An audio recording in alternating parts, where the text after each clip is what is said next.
नमस्कार दोस्तों, आज हम लोग होम रूल आंदोलन के बारे में डिस्कस करने वाले हैं। कौन सा आंदोलन? होम रूल लीग आंदोलन। याद रखिएगा, लीग का मतलब होता है संघ। लीग का मतलब क्या होता है? संघ। तो ये जो आंदोलन हम आपको बता रहे हैं, होम रूल आंदोलन, इसका उद्देश्य था ब्रिटिश साम्राज्य के अधीन रह के, ब्रिटिश साम्राज्य के अंडर में रह के संवैधानिक तरीके से स्वशासन प्राप्त करना। स्वशासन मतलब अपना राज्य, अपना देश। ठीक है। इसमें दो लोकप्रिय नेता का नाम आप लोगों को याद रखना है होम रूल आंदोलन में। एक बाल गंगाधर तिलक और दूसरा एनी बेसेंट। तो याद रखिएगा, बाल गंगाधर तिलक जो हम आपको बता रहे हैं ना, इन्होंने 28 अप्रैल 1916 को स्वशासन की प्राप्ति के लिए बेलगांव में होम रूल लीग का गठन किया था। कब किया था? 28 अप्रैल 1916 को। तो ये क्वेश्चन पूछा जाता है कि 28 अप्रैल 1916 को बेलगांव में होम रूल लीग का गठन किसने किया था? तो तिलक ने किया था, बाल गंगाधर तिलक ने किया था। ध्यान दीजिएगा क्या बोल रहे हैं। तो याद रखना, 28 अप्रैल 1916 को होम रूल लीग का गठन हुआ। कहां हुआ? तो बेलगांव में हुआ। ये बेलगांव है कहां? तो कर्नाटक में है। और याद रखिएगा दोस्तों, ये जो होम रूल आंदोलन बता रहे हैं, इसकी पहली वर्षगांठ 1917 में नासिक में मनाया गया था। कहां बताएं? नासिक में। ठीक, कोई दिक्कत नहीं है। तो आपको याद रखना पड़ेगा, इसका स्थापना 28 अप्रैल 1916 को बेलगांव में हुआ था। और पूछेगा कि इसकी पहली वर्षगांठ कहां मनाई गई? तो नासिक में मनाया गया था। ध्यान दीजिएगा क्या बोल रहे हैं।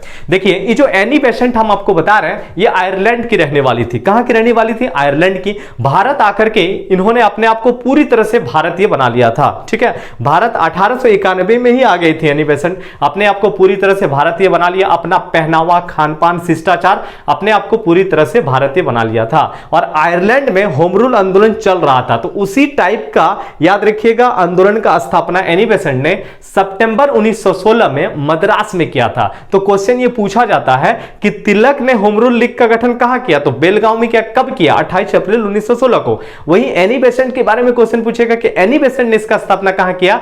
तो कहां किया? तो याद रखिएगा, मद्रास में किया था सितंबर 1916 में। ध्यान दीजिएगा, ये जो एनी बेसेंट हम आपको बता रहे हैं ना, इन्होंने अपनी पत्रिका कॉमन विल और न्यू इंडिया, ये साप्ताहिक पत्रिका था। क्या क्या नाम बताएं? कॉमन विल और न्यू इंडिया। इसके माध्यम से इस आंदोलन का जबरदस्त प्रचार किया था। वही तिलक का भी दो पत्रिका का नाम आ जाता है, मराठा और केसरी। तो याद रखिएगा, तिलक का दो पत्रिका मराठा और केसरी, और एनी बेसेंट का दो पत्रिका क्या बताएं?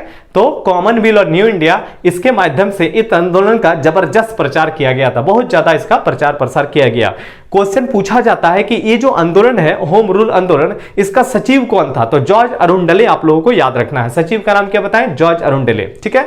तो याद रखिएगा, होम रूल आंदोलन कब हुआ था? तो 1916 में हुआ था। ठीक है। इसमें दो लोकप्रिय नेता का नाम क्या क्या बताएं? तो तिलक और एनी बेसेंट। ठीक, ध्यान दीजिएगा, इसका सचिव का नाम क्या बताएं? तो जॉर्ज अरुंडले। देखिए, इस आंदोलन के चलते अंग्रेजों को तकलीफ हो रहा था। ठीक, अंग्रेज को इसके चलते तकलीफ हो रहा था।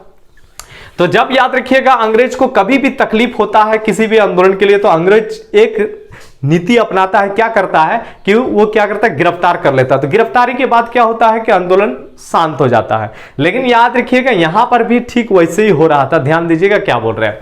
तो जब याद रखिएगा, इस आंदोलन के चलते अंग्रेजों ने दबाव महसूस किया, तो उन्होंने एनी बेसेंट को गिरफ्तार कर लिया। किसको गिरफ्तार कर लिया? एनी बेसेंट को, 1917 में। ठीक, तो एनी बेसेंट को जब गिरफ्तार किया गया, तो इसकी लोकप्रियता जबरदस्त बढ़ा। दोस्तों, आप लोगों को पता होगा कि जब भी कोई आदमी गिरफ्तार होता है ना, तो उसकी लोकप्रियता बहुत ज्यादा बढ़ जाता है। गिरफ्तारी के बाद वो थोड़ा सा फेमस ज्यादा हो जाता है। बात समझ में आ रहा? तो एनी बेसेंट की गिरफ्तारी कब हुई? तो 1917 में। इसकी लोकप्रियता बहुत ज्यादा बढ़ गया। आप याद रखिए कि इसके गिरफ्तारी के विरोध में तिलक ने सत्याग्रह करना चाहा, लेकिन उससे पहले इनको रिहा कर दिया था। तो क्वेश्चन ये पूछता है कि 1917 में किसको किसको गिरफ्तार किया? तो एनी बेसेंट को गिरफ्तार किया गया था। साथ में सचिव जॉर्ज अरुंडले को भी गिरफ्तार किया गया था। एनी बेसेंट का सहयोगी बीपी वाडिया, उनको भी गिरफ्तार किया गया था। तो 1917 में रिहा कर दिया गया। तो गिरफ्तारी के बाद इनकी लोकप्रियता इतना ज्यादा बढ़ गया कि 1917 में कांग्रेस के कलकत्ता अधिवेशन का इसको अध्यक्ष बना दिया गया।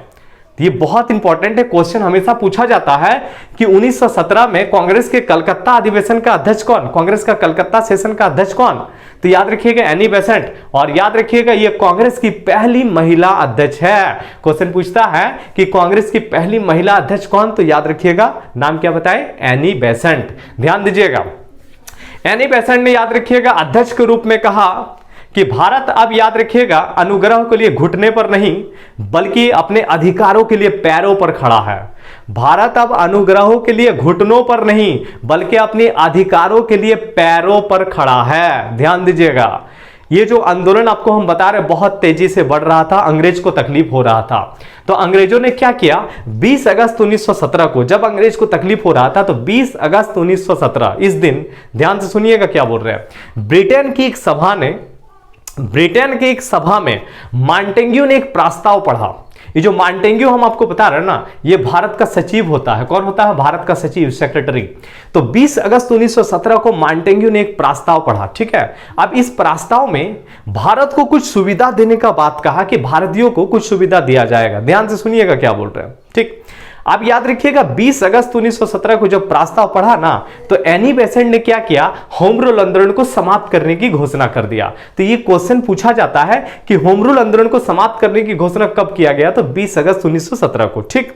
अब ये जो प्रस्ताव पढ़ा था, आखिर इसमें क्या प्रस्ताव था, क्या ऐसा बोल दिया कि एनी बेसेंट ने होम रूल आंदोलन को समाप्त करने की घोषणा कर दिया। ध्यान दीजिएगा क्या बोल रहे हैं। तो 20 अगस्त 1917 का प्रस्ताव में यह था कि इसमें कहा गया था कि भारत के प्रशासन के हर शाखा में भारतीयों की हिस्सेदारी अधिक रहेगी। जितना भी प्रशासन का ब्रांच होगा ना, उसमें भारतीयों का हिस्सेदारी ज्यादा रहेगा। बात समझ में आ रहा तो ये सिर्फ बोला गया था। कब बोला, 20 अगस्त 1917 को, और एनी बेसेंट ने इसको क्या किया, समाप्त कर दिया आंदोलन को। याद रखिएगा मॉन्टेग्यू जो हम आपको बता रहे हैं ना, इसको भारतीयों के भावनाओं का समर्थक माना जाता है। और मॉन्टेग्यू ने जो कुछ भी सुविधा दिया था, याद रखिएगा इसको मैग्ना कार्टा की संज्ञा दिया जाता है। मैग्ना कार्टा का मतलब होता है बहुत बड़ा अधिकार, महाअधिकार।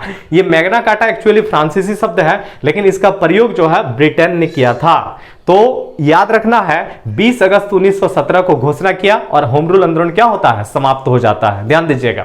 अब ये मॉन्टेग्यू जो हम आपको बता रहे हैं, भारत आता है और भारत का याद रखिएगा वायसराय चैम्सफोर्ड से मुलाकात करता है, ठीक। मुलाकात करने के बाद दोनों ने मिलकर के एक कानून बनाया गया जिसको कहा जाता है मॉन्टेग्यू चैम्सफोर्ड सुधार। तो ये क्वेश्चन पूछा जाता है कि मॉन्टेग्यू चैम्सफोर्ड सुधार कब आई थी, तो याद रखिएगा दोस्तों 1919 में आई थी। कब आई थी, 1919 में।